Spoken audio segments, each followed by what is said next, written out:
fadhigan caawo dhalinyaro u badan waana sida istaahilka ku ahayd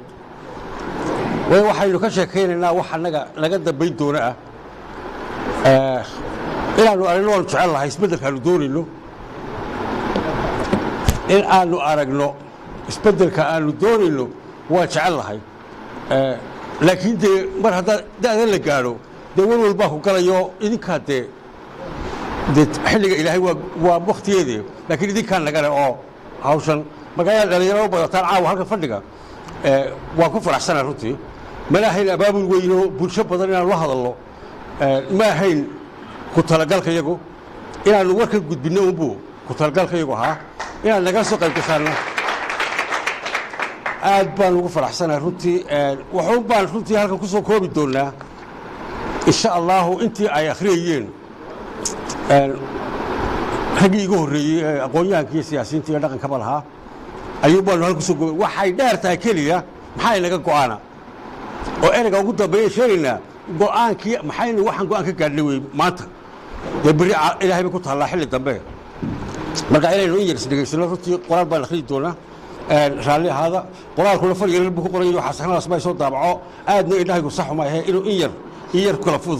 kala fogeeyaabay ahayd laakiin waxaan isku dayi doonaa in akhriya garasa yaadan sorry waa warmurtiyeed wuxuu leeyahay annagoo ah salaadiinta odayaasha siyaasiyiinta aqoon-yahanka haweenka iyo dhallinyarada gobolka awdal iyo selal kana wakiil ah qaybaha bulshada aannu hoggaanka u nahay waxaannu maanta oo taariikhdu tahay bisha 9aad 6deedii 2019 si wada jir ah u go'aaminay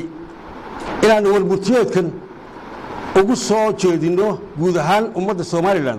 gaar ahaanna xukuumadda madaxweyne muuse biix cabdi oo hoggaanka u yahay golayaasha qaranka iyo xisbiyada qarankaba inaan warmurtiyeedkala soo gudbinno ayaannu soo go'aaminay dhab ahaan gobollada awdal iyo selal waxay hormood ka ahaayeen shirweynihii burcee sanadkii 1991 beelaha somalilan ku nabdeen kuna heshiiyeen in midnimadii 1960kii koonfurta soomaaliya lala midoobay lala soo noqdo kadib dhibaatooyin laga dhaxlay midnimadaas lana dhiso qaran jamhuuriyad somalilan ay leedahay oo loo dhan yahay heshiiskaas shirweynaha burco waxaa wada saxeexay salaadiin odayaasha iyo waxgaradka beelaha somalilan bishii 5aad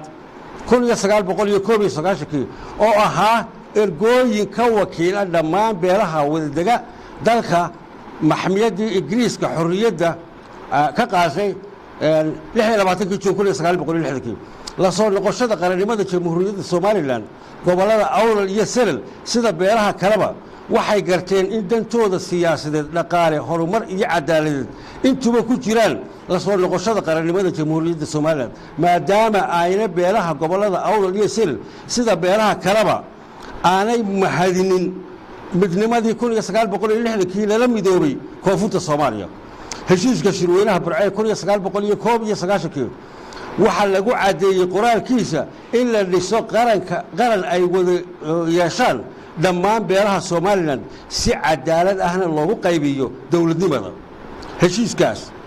waxaa wada saxeexay 18 suldaan oo 9 suldaan ka wakiil ahaayeen beesha dhexe halka 9 suldaan ee kalena ka wakiil ahaayeen beelaha darafyada sida dhulbahanta warsangari ciise iyo gadabuursi tiradaa isleeg haddaba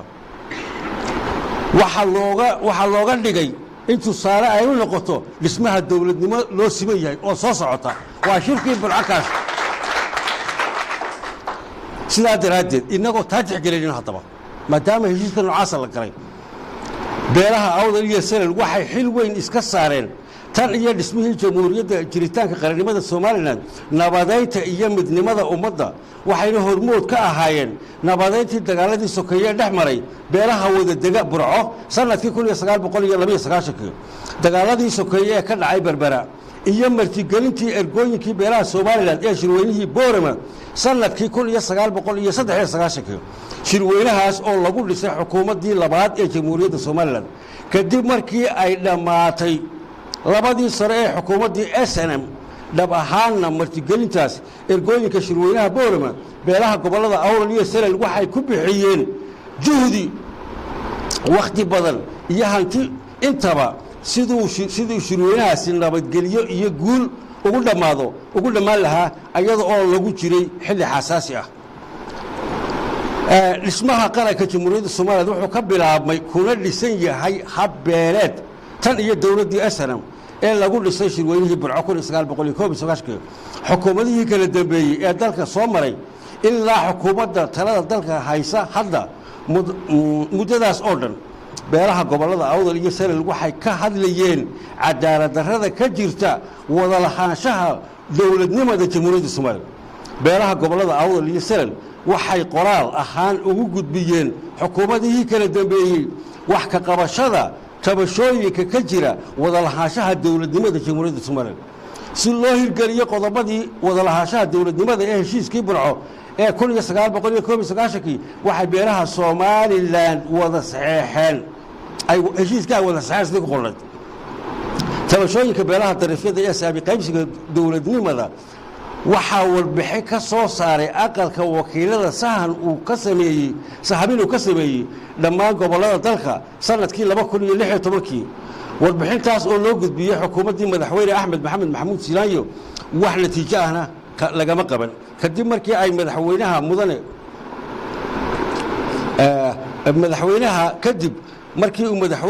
Biixi Cabdi ku guuleystay hoggaanka dalka waxay salaadiinta odayaasha iyo siyaasiyiinta beelaha gobollada awdal iyo salel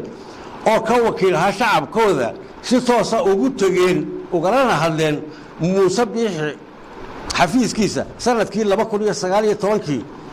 horraantiisii waxay si ballaaran oo tafatiran ugu sheegeen madaxweynuhu inuu wax ka qabto cadaalad darrada saami qaybsiga awoodda lahaanshaha dawladnimada sharci dejinta xukuumadda iyo cadaaladda oo muddo dheer soo jiitamtay madaxweynuhu wuxuu odayaasha hortooda ka ballan qaaday in uu fulinayo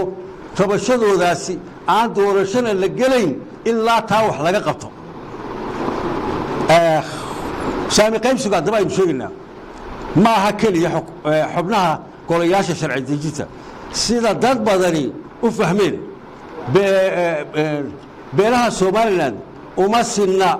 wada lahaanshaha laamaha dawladda oo dhan tusaale ahaan beeluhu uma sinna xubnaha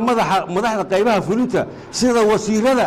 hay-adaha madaxa bannaan ciidamada oo in ka badan 80% ay gacanta ugu jirto beesha dhexe inkastoo beesha dhexe laftirkeedu u sinnayn awoodaha fulinta uu magacaabo madaxweynuhu waxa kale oo loo sinnayn ilaa ilaha dhaqaalaha dawladda shaqaalaha dawladda mushaariicda horumarinta iyo maalgashiga mabaadi'da dimuqraadiyaddu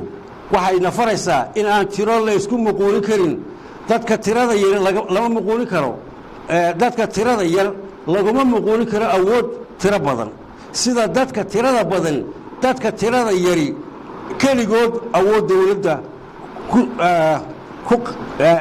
ku muquulin karin 1960 waxa dhacay golayihii baarlamaanka ee gobolladii waqooyigu ee bariga halka ka tagay waxa ahaayeen 330 golaha baarlamaanka ee koonfurta aanu tagnayna wuxuu ahaa 90 dabadeed markii la iskugu tagay golihii baarlamaanka ee halka ka tagay 330kii oo dabadda jooga ayaa golihii aynu isku biirneen wax wada lahaanshaha aan ka shaqaynaynay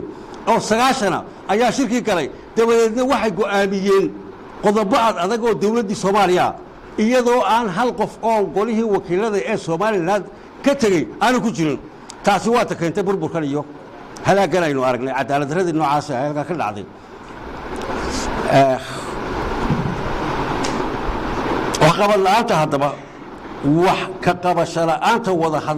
wada lahaanshaha saamiga dawladnimada jamhuuriyadda Soomaaliya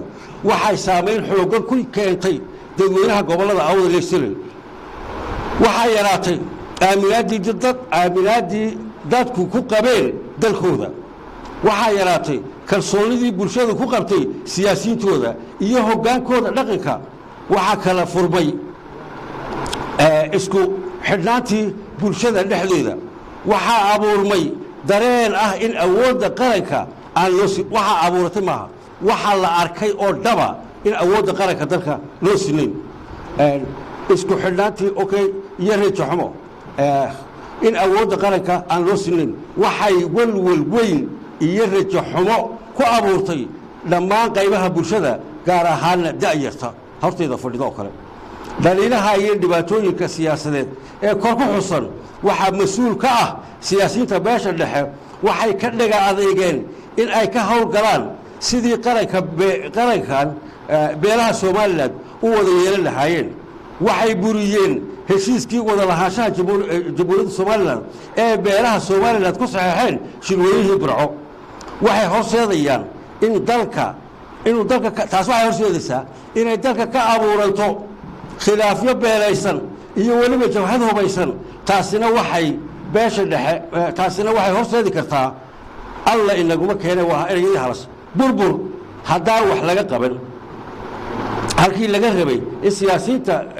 beesha dhexe dhisaan qaran la wada leeyahay oo dowladaha caalamkuna oo dowladaha caalamkana ka iibsami karta waxay dhisaan dowlad beelaysan oo beesha dhexe ku urursan tahay si ay u tusaan dadkooda in ay nasteexo u yihiin oo beesha dhexe gaal dalka u leedaho kale ayay u dhisaan su-aashu waxay tahay siyaasiyiinta beesha dhexe miyay u nasteexaynayaan dadkooda mise beelaha kale ayay ka horkeenayaan beesha dhexe ma waxay horseedayaan burbur somalilan mise taabagalka somalilan bay wadaan hadday cid gaara halkaasaa ugu qoraan okay dad baa jira haddaba salaadiin waxgarad iyo culimo ka tirsan beesha dhexe ayaa si ballaaran uga hadla ugana garaaba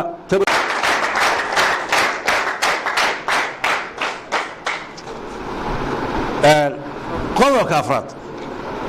waxaanu madaxweynaha si sharaf iyo milga ku jirto isagoo oo u fikiraya si qarannimo ah uga codsanaynaan inuu sida ugu dhaqsaha badan u qabto madasha ah lagaga arsanayo dib u sixidda wada lahaanshaha dowladnimada jamhuuriyadda somalilan oo loo wada dhan yahay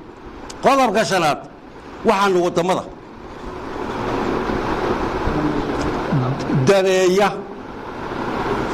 somalilan deeqbixiyayaasha